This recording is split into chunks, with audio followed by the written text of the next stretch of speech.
A jump to the sky turns to a rider kick. Hey, I'm Colonel Garuda, and today we're taking a look at the Transformers War for Cybertron Trilogy Kingdom Voyager class Optimus Primal.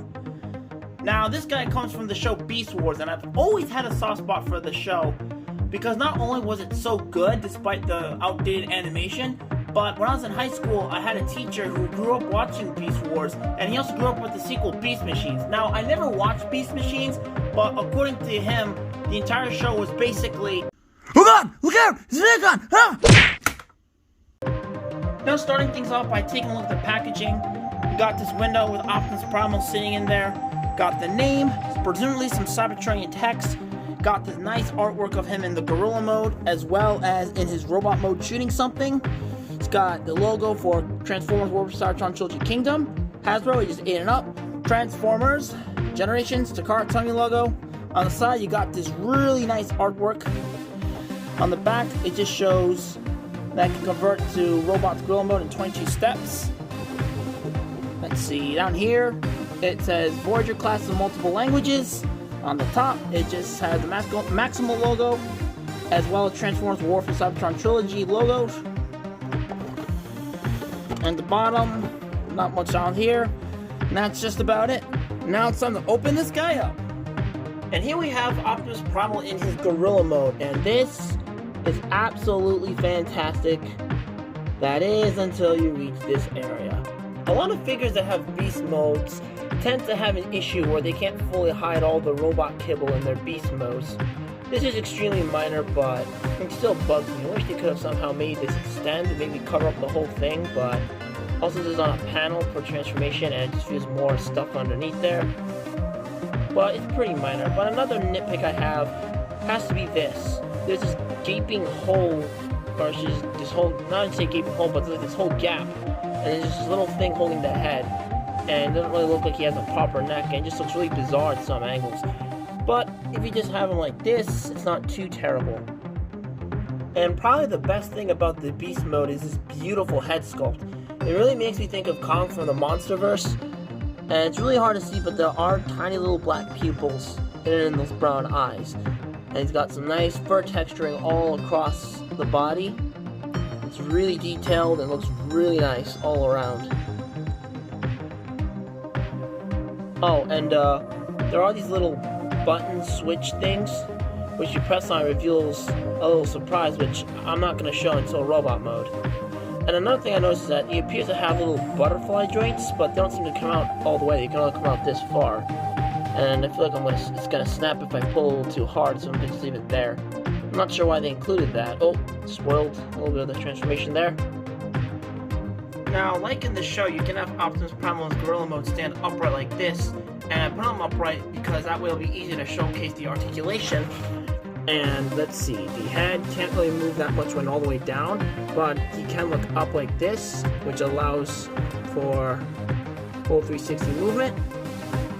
The arms can rotate full 360, they can go out that far. You got a bend at the elbow, you got a bicep swivel. The wrists can swivel, the hands can open. If you lift this butt skirt, he can move his waist, so it can go full 360. And he can also lift this crotch panel here, which allows for more leg movement, which I believe it can rotate and can swivel a tiny bit here. And the knees are reversed because this is more for robot mode. And you got some ankle pivot, and the toes are on a hinge. Now, upon lifting this panel here, actually reveals a hole right in the crotch, and I found that you can actually use a figure stand in there. And here I got a Bandai Tamashii Nation figure stand. Now onto the accessories, you got a pair of these swords. A little hard to see on camera because it's not really focusing, but unfortunately, there is some paint chipping on the sword. When I opened it out of the box, it came like this, and it's pretty disappointing, but it's not too noticeable, but it is what it is. Anyway, he can hold the swords like so. You can hold them like this, and they can be stored on the back. You also get a randomized glittery sticker card, and mine came with Dinobot. Now apparently if you peel this, it reveals some more artwork, but I'd rather not do that. I like to keep it as it is. I don't know why both third-party and officially licensed companies... Oh, there's that disc from Beast Wars. I don't know why third-party and officially licensed Transformers always come with these little cards. I don't think they need them, but oh well. Now for some size comparisons, here is next to the high-grade Gundam Revive, the Black Series Darth Nihilus, and my previous review, Lionbot. And now let's convert him into his robot mode.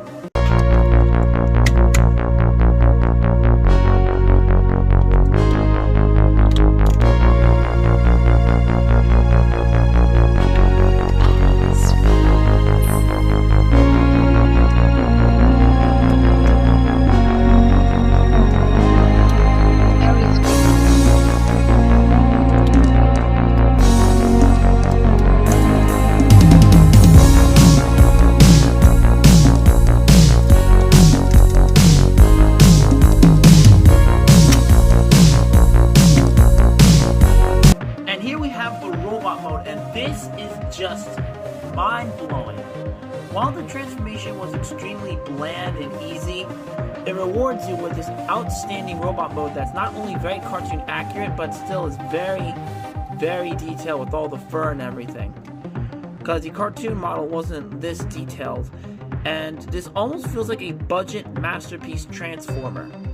And that is something that a lot of collectors have been saying about the War for Cybertron Trilogy toy line.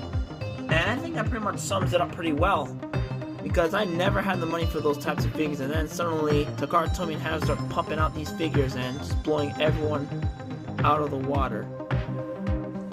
But one gripe I do have is the feet, the real feet here. I wish they folded inward.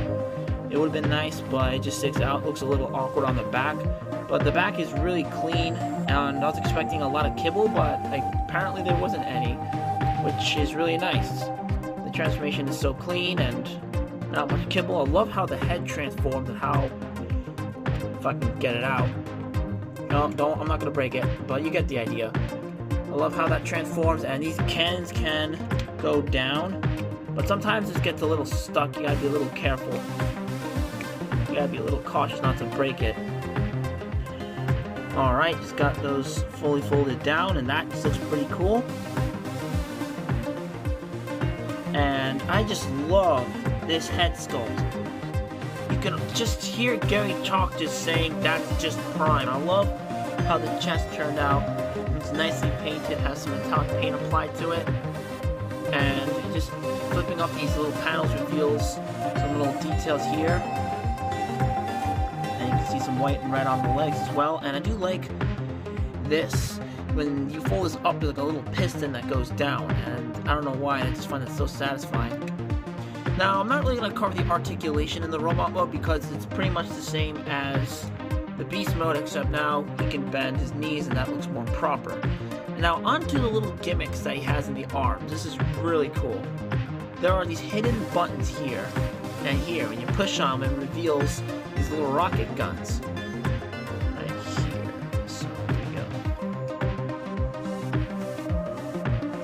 Go. Got that going on, and you can do the same thing with the other arm. You gotta use your nails to get them out. See if I can get them in some kind of crazy pose right now. Let's see. But you can have this going on, and I think that looks really cool. Here's how he looks holding the swords, and I think that looks epic. If you have him standing upright in his gorilla mode and then convert him into his robot mode, I don't think the height really changed that much, other than these cannons up here. Let's do some size comparisons again. Gundam Revive, Nihilus, Lionbot. Overall, this figure is really awesome, and I highly recommend adding this guy to your collection if you're a fan of Beast Wars or the War for Cybertron Trilogy toy line. And if you enjoyed the video, please leave a like, comment, subscribe, and turn on the notification button. Thank you for watching, and I'll see you on the flip side.